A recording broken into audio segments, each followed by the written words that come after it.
Welcome back, everyone. We're back again with Boston United on a journey through Premier League football and beyond. Apologies if the camera's a bit different than usual. I've changed up my recording setup, so I got a new desk and everything. So the desk is a little bit higher than before, so that's why I look a bit lower now. But anyways, to get back to the video in hand, we're currently on episode 100, which is great. I didn't think it was going to go this long, but as we said in the last episode, that this season will be the final season. Regardless, whatever happens, we'll be ending the Boston United journey. We've done fairly well considering. This is our 11th season now, I think. Yeah, 11th. So regardless of whatever happens, it's been a hell of a run, and I'm very proud of how far we've gotten in such a short amount of time. But since we're currently in the summer transfer window, I'm just going to go over some of the transfers we brought in. We still have a couple of days, but we're also going to play against Man United in the Charity Shield, or Community Shield, or whatever it is. Always forgetting. Community Shield. But we made a few transfers, and we got rid of a few players. As you can see here, we still have a tiny bit of money left. We're currently going after this guy, Steve Hurd. He's a right winger. I'm scouting him out at the moment. He seems like he's a 3-star player with a bit of potential, but I last scouted him at the start of January, so I want to see what he is now. He's got a bio clause of about 20 million, so I just want to pick someone up because at the moment we're down to one right winger, and we'll go through who we sold. But let's get back to transfers. So we've had a hell of a transfer window, and we brought in a rake of money. We did have a transfer revenue hit thing. I think it's about 60% now. If we go to it, finances, 80%. So 80%. It felt like it was maybe a little bit less than that. Maybe it's just from what do you call it? Bloody brain's gone dead. Oh, from transfer, like owing percentages and stuff, either to players or to previous clubs and stuff like that. But we've made a rake of money. First on the list here for outs is Karen. He ended up dropping down to about a 2.5-star player, and his ceiling went down to about 2.5 or 3.5-star player. Before it was about 4.5, and we got an offer in for 30 million. Well, technically it's about 20 million up front with a 10 million over the next 2 seasons. So I figured that's a pretty good offer. I was looking to sell him. If we got in around this value, I would let him go because I wanted to bring in some other players, and I felt like if we kept him around, because he was still a key player / first team player, and I probably would have been using him as a rotational player, and it just caused issues down the line. So we offloaded him to Burnley for 30 million, which was great. Dickinson's contract was up, and offered him out for whatever his value was, which was about 68k. I think we bought him for about 5 million, but at the time it was just for make up our English quota numbers. But yeah, he's going to be. We just offloaded him before he was released, so we made a bit of cash.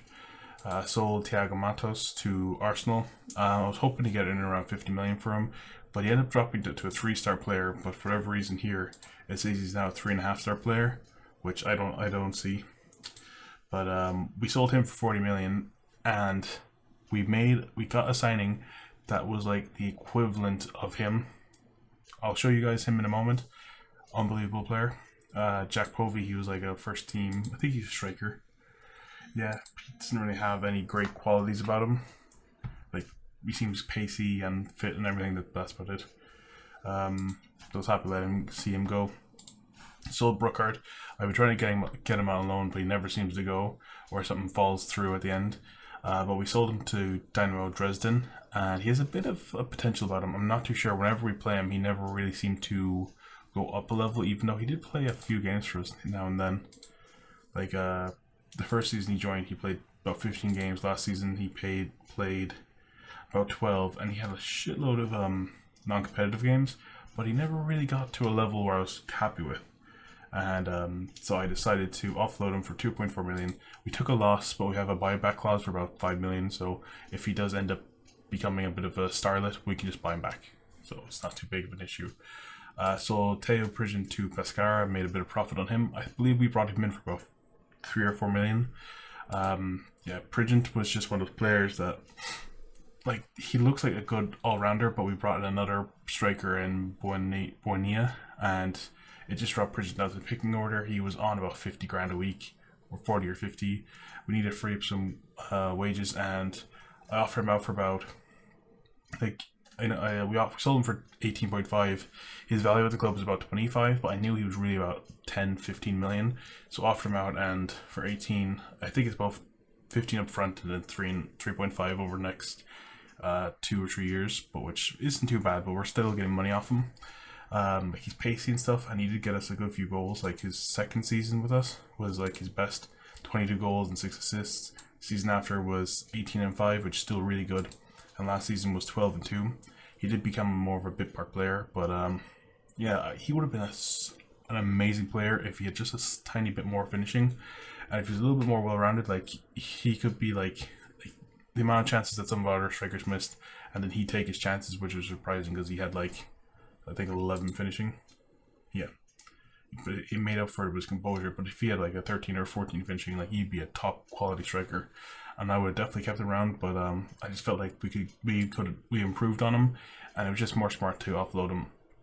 Speaking of improving, we ended up getting rid of one of our fan favorite players. He's actually recently became an icon at the club, John Gibbs. Yeah, he was a good player for so long for us. He was so good, but he just never hit the heights that we wanted him to. He's one of those players that he would have been really handy to keep around, but I decided it was time to offload him. He was on the wage bill. He was on like 50 grand a week, which was stupid in hindsight, putting him on that amount of money, but I wanted to keep him around and keep him happy. But I felt like this is our final season. We need to go all out, and he's just one of those players that was holding us back a bit. So it was time to step forward and try to bring in something better. We also sold Zimmerman for 20 million, which was a bit of a steal, and including Gibbs. Like, we bought him for free, sold him for 2 million, but we brought Zimmerman in for less than 1 million and sold him for 20. I believe it's about 17.5 with 2.5 over the next couple months, or next couple of 6-month periods. But yeah, 20 million. He's valued at probably about 12. Well, it says 22.5 here. He still looks really good. It's just that he's kind of, his mentals and his technicals kind of let him down. Where, like, he's good dribbling, relatively good dribbling, good crossing, a good first touch, but everything else kind of lets him down. He's not very composed. Doesn't have very concentration. Not very brave. Not very aggressive. Just areas he's kind of lacking in.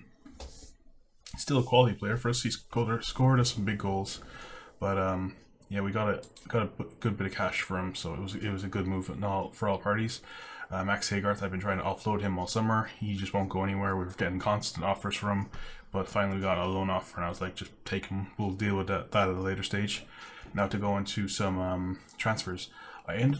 Before you guys go like, why did you sign these 2 players? Blah blah blah. I wanted to make up the English numbers with Reece Oxford, and also he is pretty much the same player as Karen, but we got him for 7.5 and for 7.5 million, and it's like, I think it's 2.5 if he scores like 50 goals, which he's never going to do. So because they wanted 10, so I just basically threw that in so we didn't have to actually pay for it. In the long run, Reece Oxford, like, he looks like he's downgrading at the moment, and he's a 2.5-star player. But like, I was looking at his stats, and he's a bit of a beast. Like, he's still really pacey, still really strong, really good jumping, good heading, good first touch, good passing. We could play him in CDM if we need to be. His mentals are excellent. He just seems like a perfect backup player. He's English, what adds to the quota as well. Sepp Vanderberg, I saw this guy and I was like, he's another player who's like really well rounded. Everything is really good. We did pay a little bit over the odds for him, but it's more like 15. It's 15 million. No, it's 12 million with 6 million added on over about 3 years, and then you're going to say like 42 million in add-ons is ridiculous, but it's 50. If he plays 50 games, we pay them like 2.5. If he plays however many games for internationals, we'll pay them 2.5. It's just stuff like that. And there's one in there for like, if he scores 50 goals, there's like 15 million. He's never going to do that. I think he scored like 3 goals in his entire career or something. 14, but still, like, he's never going to hit that. That's 14 goals in almost 300 games, so he's not going to hit it in 50. Or he's not going to score 50 goals in the next, because he'd probably need at least another 1,000 games, which you won't get. But probably since we'll be leaving, he'll probably get offloaded at a later stage. But yeah, I was just looking at him, and he just seems perfect. He's a ball-playing defender. We always need players like that in and around the club. Everything's really good. He's a big lad. Really good mentals, really good physicals. Everything you wanted a defender, really. And he's just a bit of improvement on everyone. Because where Karen was lacking was his passing and his pace a bit. Where this guy makes up for it a bit of his mentals. So I thought, like, we spent about 20 million and we got arguably better players than Karen is currently. Like, if you look at Karen now, like, Karen has okay physicals, like, he's pretty okay, 6'1", left-footed. That was the only thing benefit to him. But like, when you're looking at his technicals, they're nowhere near as good as the other two, and his mentals are slightly better, like likes of aggression, anticipation, concentration, and decisions. But everything else, like, Vlad's had like 14s and 15s in him. But I think he just makes up for it. We're getting a good run for our money. Then we have obviously Gonzalo Barrera, who came in from PSG on a free. Absolute signing and a half. Looking at him, he's valued at 57 million. Got him on a free. Pacey is all hell. He's tall. Mentals are great. Technicals are great. I maybe would have like a slightly higher dribbling, but I can live with that. Long shots are really good. Heading's really good. Jumping's really good. Pace, really good. Stamina, strength, anticipation, composure, decisions, concentration, off the ball, teamwork, work rate, everything you want to be at that high level. Possibly might go for a 4-3-3 again, play him slightly in the middle as a pressing forward, and then have the other two lads as advanced forwards, which is a nice little option to have. And this is the guy I was talking about, Tilo Kehrer. He's pretty much the replacement for Matos, but we sold Matos for 40 million and we brought him in for free. So basically what I'm getting at is that we replaced Matos for free and got 40 million out of it. He is 32, so that's one thing to keep in mind. But like, looking at his mentals and his physicals, like, he's physically bigger than Matos. Matos is about 5'10", 5'11". His mentals are better, his technicals are better, and his physicals are arguably just slightly about the same. He's a 3-star defender, but like, I think the only reason he's 3 stars because he's 32. If he was 28, 29, he'd be like a 4 or 5-star defender, without a shadow of a doubt. Maybe if he had slightly more greens as mentals, but like, still, he is ridiculous. And I saw him and I was like, well, we have to go in for him. He's on a slightly higher wage than Matos was, but obviously that kind of balances for getting him on a free. And he just looks great. He's probably going to be one of our main players, and also it's really handy. He's either footed, so he can play either side. At the moment, he's playing at the left, but just because we have Shaw at right centre back, he's just doing this really good job. This lad, oh my god, I don't know how Arsenal let him go. It's beyond me. Camilo Altamiranda on a free. This guy is like a 4.5-star player, 52 million. Like, they just let his contract go down. It wasn't as if we got him through a pre-contract agreement. Since he was still an Arsenal player, we couldn't sign him. So I just looked at him. I was like, oh, he's still available. He is 29, so he's a bit older, but like, his injury history is pretty decent. He's had some stuff, but like he's pulled stuff. He's never torn anything, which is great because like, it's nothing too major, and like, he's 29, so like, it's just minor things. Absolutely minor. Absolute amazing signing. He's not fit enough today to play. He went on international duty, I think, or he's played a couple of games here and there. But yeah, he was on. He was with the World Cup international squad, so he kind of came back out of that and started him. But like, absolute signing and a half. Even if we decide to sell him next season, bargain. Make a profit on him regardless, and we don't owe anyone any money. And then we had to sign a goalkeeper, and I was left in a weird predicament because basically I had 2 slots left, and I used it to sign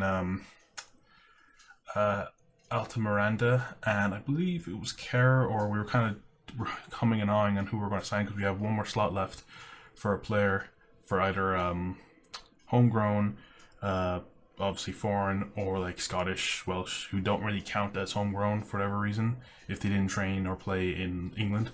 But I was just hoping to get maybe a new keeper, someone as a backup. Unfortunately, Fruchtel got a massive injury and he's out for like the next 4 to 5 months, so we had to sign a good goalkeeper. So I have to go for an English one. Unfortunately, all the English ones that I wanted to sign were kind of shite, or weren't at a really good level, or were slightly below Fruchtel, and I was like, I'd rather get someone who's better. I was looking at this. I'll show him to you guys now. I can't remember his name off the top of my head. I think it's like Treadmill or something. He plays for Southampton. Senior squad. Treadwell. He's like a 3.5 star player, 4-star potential, valued about 10.5. He's valued at, like, the coach or our scouts say about between 23 and 30.5 million. I've gone in at every single price that we could afford. I offered them 55 million, and they said no to it. Like, we've been in a really tight predicament because our option was to keep going lower and lower, and to get an English player who could play for us, who was decent, who was English, and who's homegrown. Like, it's been a weird summer, so we had to go for Jordan Pickford. I think physically he's actually better than Treadwell, which is a good thing, but he is 35. That's the only thing, so we're not going to have any resale value out of him, and he's probably going to start degrading soon. He isn't as quick, so that's one thing to be a bit worried on. We got him for 2 years, but we needed someone to come in, and like, he is a bit of a quality player, so hopefully he'll do the job for us and just be an absolute baller. Yeah, slightly overpaid, but like, we're kind of dealt the hand that we needed to go for. And then we have left back. Left back took me so long to find. I found lots of players, but actually I'll show you the 2 players we ended. I had 2 players in mind I wanted to sign this summer. We both got the transfers accepted, which took so bloody long, by the way. But they both played for Madrid, Atletico Madrid to be precise. We got players, senior squad. We had Nana, Owusu, and Sawa, who we almost signed before. We ended up going for Matos over him. He was a little bit more injury prone at the time, but he seems to have blossomed into a beautiful player. Yeah, this guy, absolutely ridiculous. 4-star player, potential 5-star, valued at about 50 million. Just wow, like, across the board. Passing isn't as great. I think Kara is technically slightly better than him overall. He does have a lot better mentals, but I think Kara has a lot more well-rounded stuff, where he has lots of 6 and 8s. Kara has lots of 12s and 13s and stuff, so makes up for it. Physically, he's like levels above him, but yeah, I think we offered like 45 up front, and then through payments over calendar years went to like 70 million, and then all the add-ons added up to like 110 million ish. They accepted, and then he was like, no, I want to play in Champions League, so we got completely kicked out, so we couldn't sign him. Then we went for this guy, Juan Francisco Aragon, who looks ridiculous. His crossing is a bit low, but like, physically looks great, but he's 21 years old, so I was like, oh my god, this guy's going to be amazing if we could only sign him. Once again, we got the offer accepted. Oops, shit. We got the offer accepted, went through to talk to him, and he's like, no, I want to play in the Champions League, so we got snuffed out again. So we had, I was looking around, and there was a few other players that were available. We tried to set one guy, we got through to him, got contracts accepted and stuff, and then he went to Real Madrid, which sucked. But yeah, so that kind of sucked. Looked at a couple other players. Like, I was looking at some players, and they were valued around 30-40 million, but they didn't seem that much better than Navarro, and I was like, I want someone who was like miles above Navarro, that like, whenever I see the 2 of them, like, I'm always gonna go, I want you over Navarro. Navarro's gonna be a backup now. And this is where I found Josh Tymon. I didn't want to spend this much, but it ended up costing us 35 million. I think it's about 15 and 20 through over the next 2 or 3 years. But yeah, like, when you're comparing him to Aragon is a little bit more physically there, but like, in terms of technicals and mentals, like, Josh Tymon is here. I know he's a 3-star player, but like, I'm looking at him and I was comparing him to other players that I was potentially going in for. He seems like levels above them. I don't know why he's only 3-star. I would argue that he's probably, maybe it's his physicals that kind of bring him down a bit, but like, everything else, like, for me, is like up here, upper echelons. Like, he's just like that tier below world class for me. Like, great crossing, great marking, great passing, great tackling. He's large enough for a good role, so he's kind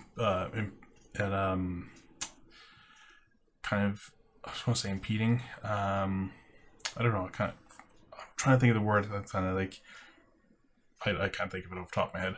But mental's really good. Good anticipation, bravery, composure, concentration, decisions, determination, flair.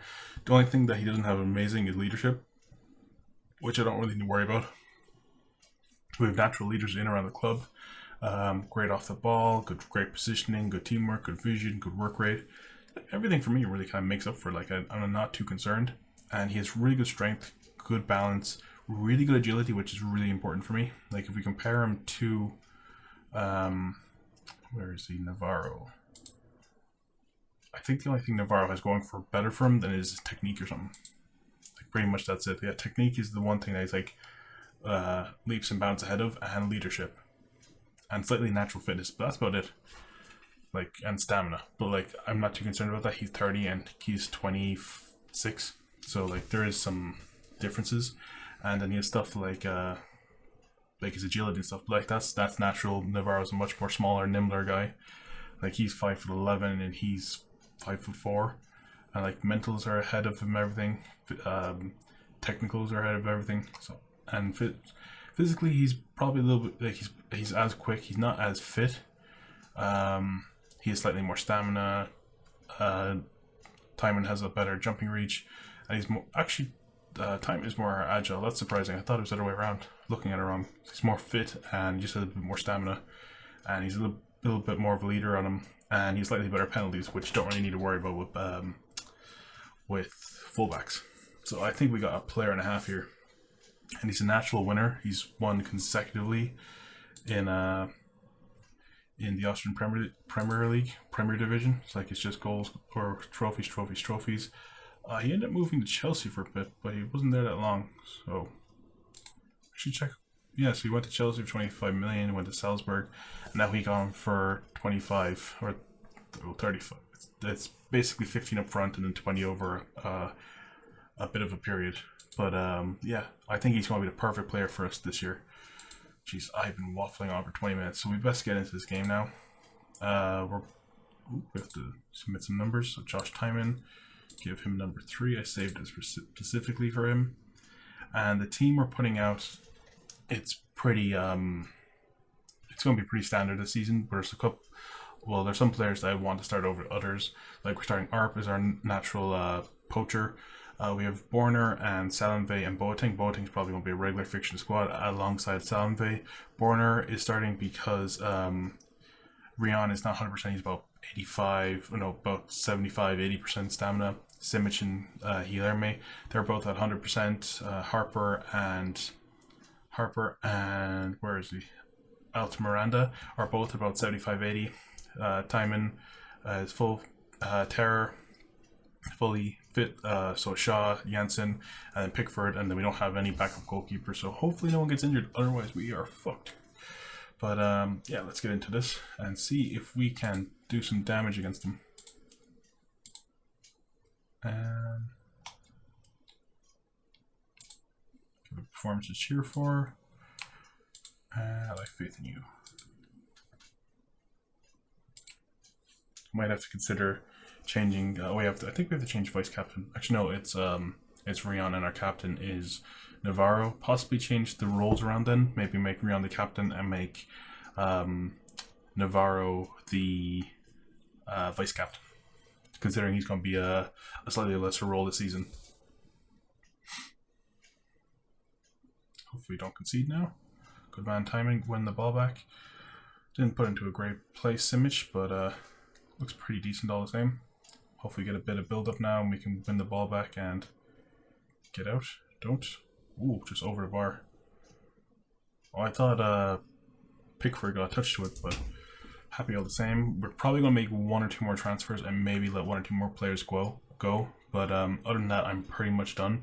I'm looking for another right mid, like I showed you guys, that Scottish lad, and then maybe possibly someone else. I'm still scouting a few players. We still have about, I think it's like 4 or 5 days left in the window, and then we'll see who's available then. I was considering maybe bringing in a loan signing for Cam, but it's not likely to go ahead now since we need to register someone who's like under 23, and just like register him as a so we can get him under the the chain, so we don't have to register them. But unfortunately, if you get a lone player and you have to register them, which is a pain in the ass, and they have to be on a certain amount of wage, which is annoying as well. But yeah, everything's going pretty well. That being said, we're probably going to concede now. Yep, of course. Leon Proper. Oh, I thought he was supposed to go to PSG this summer. I really would have loved for him to, because this Man United side is absolutely stacked. I think they spent another good bit of money because they got this Sang-min guy in, and they spent a bit of dosh on him. I was looking at him, but like, I don't know. I didn't think he was that great. Like, I know he's... Oh, they got him for 40 million. That's actually pretty cheap. Because I was looking at him, and we got quoted like 70 million, so I don't know how they did that. But yeah, like his heading, his marking, and his tackling are really good. But like, other than that, he seems kind of like okay. Nothing like just blows your breath away. We're gonna go positive and might go change it up to balanced maybe. Ooh, just wide. Jeez, Proper keeps winning headers and he plays out on the right wing. I'm actually not sure how tall he is. 6'4", Jesus, no wonder. Does he have 19? Okay, 19 dribbling, not 19 finishing. His exposure isn't like up there, but like, Jesus Christ, he's a world beater. That's why we always concede to him. Like, he's their Ronaldo of like 2009. He's so good. I was hoping that he'd go to PSG, but I'd say if he was to leave, it'd probably be for like 150 million, at least. Okay, just kind of get them relaxed and hopefully they just kind of go through the gears now and get to that level I want them to be at. Still, even if we only could lose 1-0 to United, that's pretty decent considering the quality of their team. We might get Warner off soon. He's not having a particularly amazing game.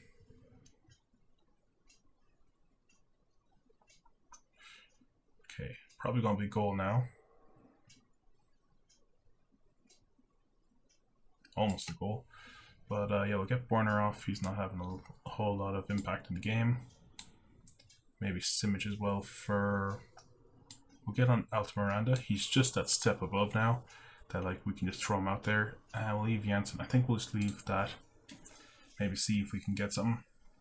And then we have the options of like with Barrera. I forgot to put Sikora on the bench, but we also have another option if we want to take what's his name out of the team. We currently have Reed registered, but just because he asked, and also it helps with the English numbers. But we could easily sign someone else. But if we did, it'd probably be a loan, I'd imagine.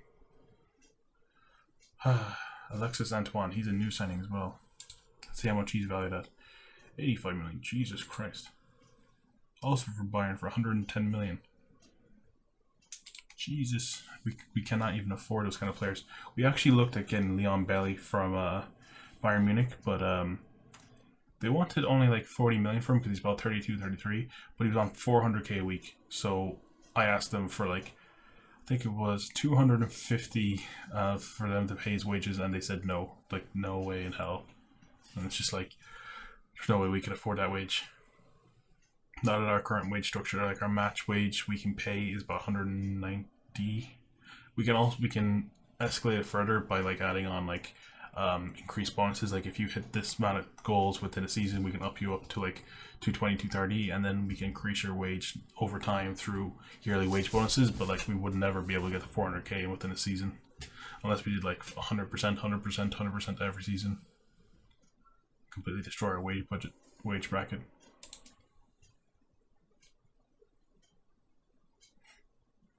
Okay, just time and won it back. Not a great ball. Come on, lads, press him down.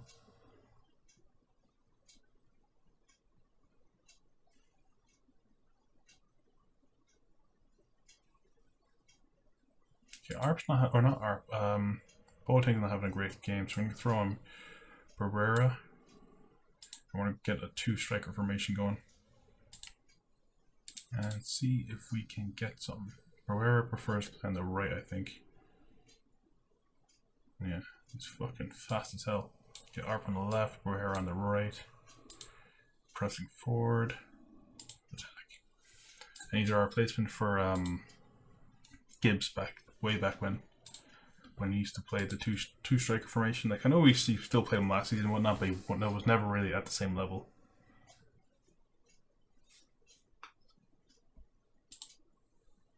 Get creative. Oh, their team is just so bloody good. He's offside. Okay, that's not too bad then. I'll hit early crosses, get some overlap going, a little bit more wide. Slightly more direct. Distribute to the target man. See if we can just get the... This is the kind of game I probably want Sakura in, just because he's so good with his aerial duels. I think he's got like 15, 16 finishing. Or not finishing, heading. And he just takes it down so well and redistributes the ball, especially if we go long.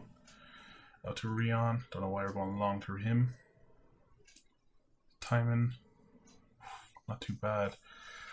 Hopefully Barrera is another Sakura where he just hits the post left and bloody right, but wouldn't be the end of the world. To Janssen, whip it in. Good man, Rion. Ooh, do we have a chance to get back into this game? It's still, it's late doors, so possibly not. 79 minutes. We could have a chance, actually. Actually, no, it's probably later than that.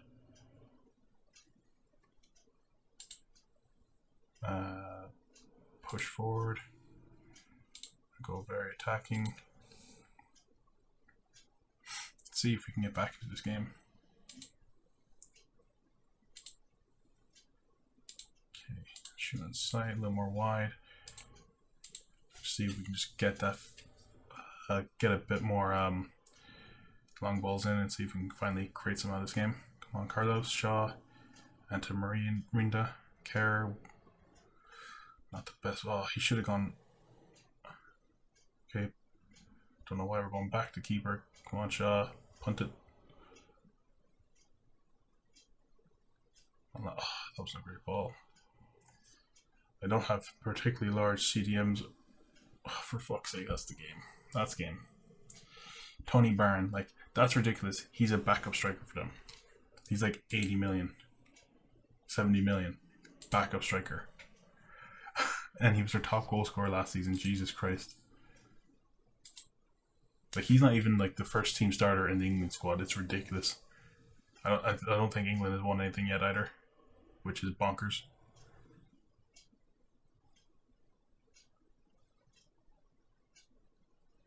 Offside, lovely. That's probably game, I imagine. Yep. 3-1. At least we scored against them this time. I think we lost 3-0 in the last game. Like, this team should be winning everything, but like they won the title last season. I think they also won the Champions League, if I'm not mistaken. If we go to history, competitions, where's Champions League? 2020, no, they didn't win last year. But they definitely won that. They won, I think they won the Carabao Cup. If I can find it. Oh, they haven't won it in ages. I know they did a double. Oh, it was the Community Shield last year. And they have it again this year. I imagine they'll probably win the league. Their team is so bloody stacked. But, yeah, so we'll end the video there. We'll come back probably for maybe Leeds in our first Euro Cup game. I do the draw, but it's like 4 weeks away, and we still have to go through transfers and shit like that. But yeah, so we'll end the video there. Thanks everyone for watching. Hope you enjoyed. Please like and subscribe, and I'll see you guys next time. Bye.